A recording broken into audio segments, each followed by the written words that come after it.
Short term, they have a lot of power because if they come in, intervene, and move their currency, strengthen it, they can weaken the dollar. They can get the U.S. Equity market doing better. If they intervene enough in their bond market and stabilize long-dated JGB yields, they can probably push down 30-year Treasury yields and play a big part. So they are not powerless. They're the biggest foreign owners, foreign holders of your debt as well. The challenge they have is their economic problem, that they have a debt level that's way too high.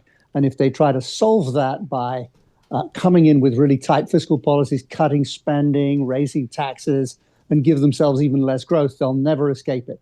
They have to get out of that debt trap. This is really important, folks. I'm not going to make this a history lesson from Mundell to Frankel to Dornbusch to Rogoff and on to Kit Juckes. But Kit, interventions are rare. What's the x-axis if and when Japan intervenes? How long does that effect last? Is it days? Is it weeks? Can it be a seismic shift to years? On its own, it's days. If you catch a market that's got the wrong position, you can scare speculators, discourage people from putting trades on, have a bit of behavioral impact. But if you don't do anything to back up your intervention with policy change to get your currency going in the direction you want, it won't last. If you do it at the time where the market doesn't understand the policies you're making and they're the right policies, and then the market realizes, everyone goes, oh, that's what they're doing. They're actually doing things to get faster growth. They're liberalizing their economy, deregulating. They're going to get this thing to really happen. Then it can work for years. So the last few interventions in Japan have had a very short shelf life because nothing changed beyond the intervention. Kit, last week was a very busy week for global geopolitics with the world's leaders, many of them gathered in Davos, Switzerland. Did anything come out of there, just the level of uncertainty perhaps impact your outlook for just currencies going forward for the remainder of this year? I think the level of uncertainty was the message, the kind of, it was quite combative. It's been less combative since President Trump's come back. But my sense from it is, I have a world in the foreign exchange market where the dollar is, Bloomberg has seen its consensus GDP growth forecast, so from people who participate in that, rise to its highest level yet in this cycle, up to 2.4% growth, at the same time as the rest of us are dawdling somewhere below that. The only people who are close are Australia, and US has gone above them.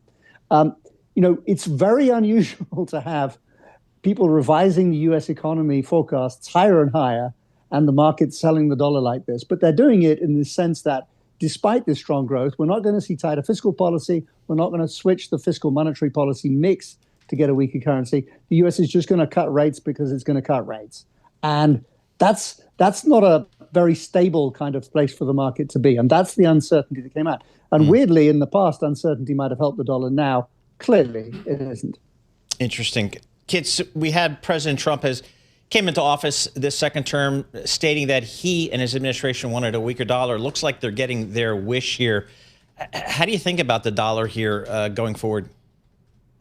I think that if you've got the strongest economy in the world, you'll end up having the strongest currency somewhere along the way.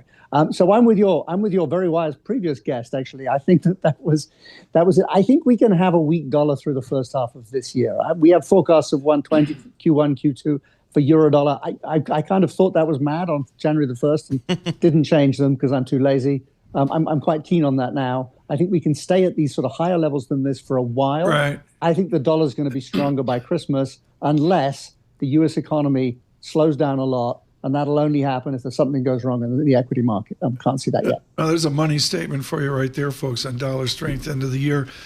Kit, let me finish with this. I'm standing in the news bureau of Bloomberg News in Tokyo, and I'm on the phone with Matthew Winkler, who, is the one that brought me to Bloomberg. And, he's editor-in-chief, and he's like, Tom, explain to me sterilized intervention. So, I was a C student, I butchered it.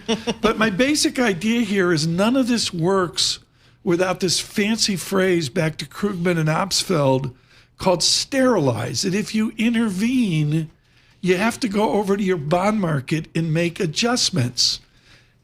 Japan doesn't have those degrees of freedom, do they? They can't sterilize, can they? No, but if so, what we need to do is to create a situation where Japanese investors who today hold, huge quantities of U.S. Treasuries because the yields are so much nicer than in Japan, they don't want to support the yen with higher and higher bond yields in Japan. That's not going to do it because it'll kill their economy. So they have to find a reason to get investors in the near term to believe in the long-term story and to sell, for example, their U.S. Treasuries to buy Japanese equities, or their U.S.